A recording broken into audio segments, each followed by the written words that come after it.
makes no sense. So I'm trying to kind of break that myth, but obviously in 2 hours you will not be given the tools that are enough for you to just go out there and start building stuff. But it's kind of like the seed for you to be interested to learn more and so on. And they are very welcome to join. Like I invited all of them to join the sessions because it's free and open for everyone. The 2 hours, I'm 10 to 12 every day. I'm teaching, so anyone who is interested is welcome to join. I always thought that it is easier and more useful for a startup not to learn coding themselves, but to invite a professional, like maybe a part-time professional, to do all the coding and programming. What do you think of that?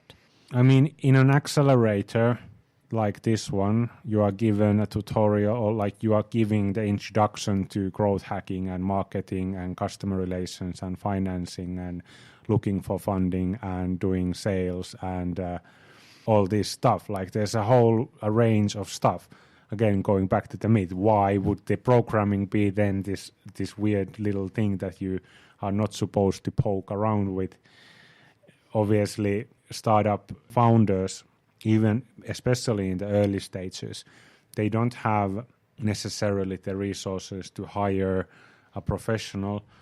And on the other hand, there's only 21 million software developers, according to Gartner, in the whole world. So there's a limited supply of potential co-founders that are just willing to quit their job in a high-paying consultants company and just coming to work on your startup idea. I always think like it does not hurt to understand what software development is about, for example. And if you are really interested, then you obviously can study more and actually build the stuff yourself. I heard quite a lot of these scenarios where startup has idea that has very much to do with tech. So, for example, you might have some sort of therapy application. You're a bunch of speech therapists, for example, and then you come up with an idea of building an app that will scale and do all this stuff. And then you have all the substance knowledge, and then you get a developer on board, or you hire a consultant company to build you the MVP.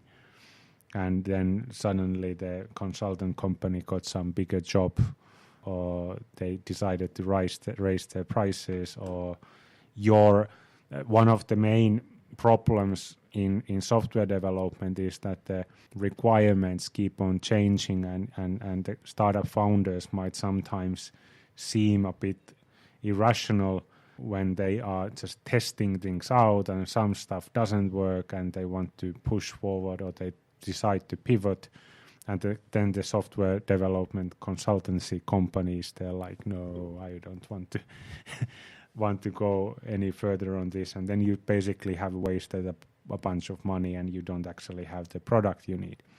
Thank you very much for your interview, Ville, and for being us today on Red Brick Accelerator. And I know that you have one more session next week. Yeah. So, see you next week. Cool, thanks.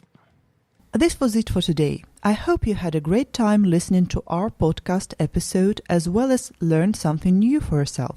This was Tribecast by Tribe Tampere. My name is Marina. Have a great weekend and we'll meet next week. Stay warm and tuned.